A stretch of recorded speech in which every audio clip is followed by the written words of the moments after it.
নমস্কার, আমার এই চ্যানেলে আপনাদের সবাইকে স্বাগত জানাই।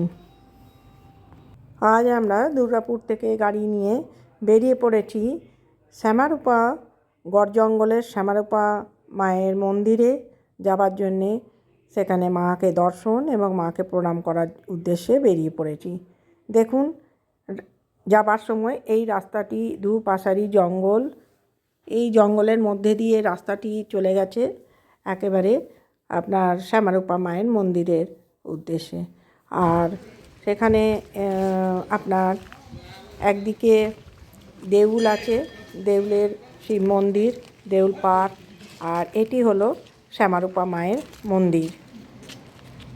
দেখুন তাহলে আপনারা আমার সাথে, আমরাও কী রকম দেখেছি।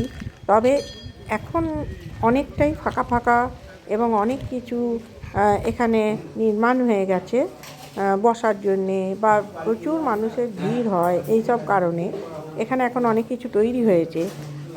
আমি যখন প্রথম দেখেছি তখন কিন্তু গভীর জঙ্গলের মধ্যে শুধু একটি মন্দির এবং মায়ের মূর্তি, আর এই মায়ের মূর্তি পুজো হতো।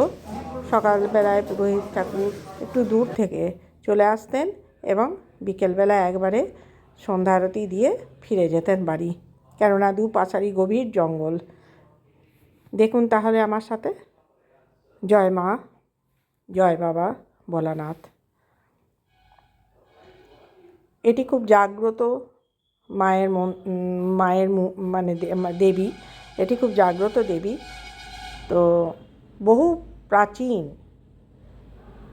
এটা কিন্তু আজকের নয়, মানে শোনা যায় বোধহয় 300-400 বছরের প্রাচীন এই মন্দির, এই মূর্তি।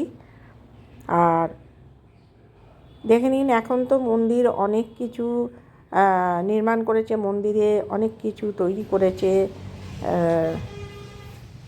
এই যে মায়ের মন্দিরের ভেতর আলো আছে। আমরা প্রথম যখন দেখেছি তখন প্রদীপের আলোতেই কিন্তু মায়ের মুখ মানে দর্শন হতো।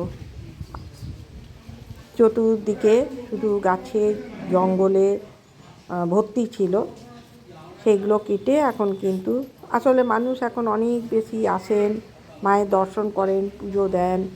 এবং এখানে দুর্গা পুজোতে প্রচুর মানে মানুষজনের সমাগম হয়। এবং বড় বড় চৌবাচ্চার মতো করা আছে, যেখানে খিচুড়ি ভোগ রান্না হয় দুর্গা পুজোর সময়। 8-10 হাজার লোকজন খাওয়া দাওয়াও হয়। কথিত আছে এই গাছে এরকম করে আপনার ঢেলা বাঁধলে নাকি মনের যার মনের কোনো মানত থাকলে ঢেলা বেঁধে রেখে দিয়ে যায়, তো বলে যে মানত নাকি পূর্ণ হয়। এর লাগাওয়া একটি শিব মন্দিরও তৈরি হয়েছে।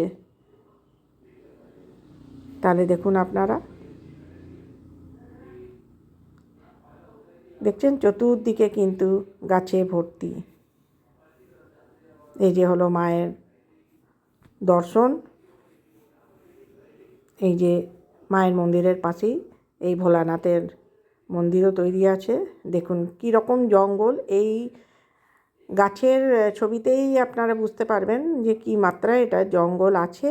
আর আগে তো বলারই নয়, গা ছমছম করতো এখানে আসতে, এবং চতুর্দিকে ঘন জঙ্গলে ভর্তি ছিল। এই মাকে বলা হয় শ্যামারূপা মায়ের। এটি এখানে ভোগের ব্যবস্থা আছে, কাহিনী আছে যাওয়ার, এই কারণে এখানে শ্যামারূপা মা বলা হয় পুরোহিত মশাইকে। তাহলে কিন্তু খাবার দাবার এখানে ভোগের ব্যবস্থা ওনারা বলি দানও হয়, সুবিধাটা এখন প্রচুর বলি হয়। এই দেখুন, এটা হলো দেউলের শিব মন্দিরের জয় বাবা ভোলানাথ। দেউলের শিব মন্দির, ইনিও বহু প্রাচীন, খুব জাগ্রত। আচ্ছা, এইখানেই এই যে এখানে সরকারি গেস্ট হাউস আছে, তার সাথে এই যে রিসর্ট। এখানের এই ফুলের বাগান অপূর্ব, মানে এক কথায় অপূর্ব কথাটা বললাম কারণ খুবই সুন্দর, খুবই সুন্দর। আপনারা দেখতেই পাচ্ছেন, চতুর্দিকে চারিদিকে জঙ্গল ঘেরা, এই মাঝখানে এই গেস্ট হাউস, এই যে দূরে দেখা যাচ্ছে এই গেস্ট হাউস, আর তার পাশেই আবার এগুলো মানে ছোট ছোট কয়েকটা কটেজের মতো করা আছে। যারা এসে থাকতে চান থাকতে পারেন এবং এই প্রাকৃতিক সৌন্দর্যকে উপভোগ করতে পারেন। তার সাথে এই যে মায়ের দর্শন, বাবা ভোলানাথের দর্শন, এগুলো একসাথে হয়ে যাবে। বা কেউ হয়তো দর্শন করতে এসছেন, মায়ের পুজো দিতে এসছেন বা ভোলানাথের পুজো দিতে এসছেন, সেক্ষেত্রে এখানে রাত্রিবাসও করতে পারেন। দেখে নিন এক ঝলকে এই মানে ফুলের বাগান। এই যে দেখুন খুব সাজানো গুজানো এটি একটি জায়গা, আপনাদের দেখিয়ে দিচ্ছি।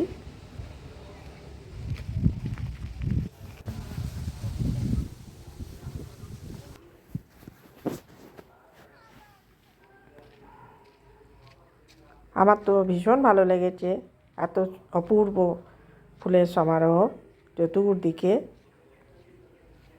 গাছে ঘেরা, তার মাঝখানেই এই কটেজগুলি আর গেস্ট হাউসটি।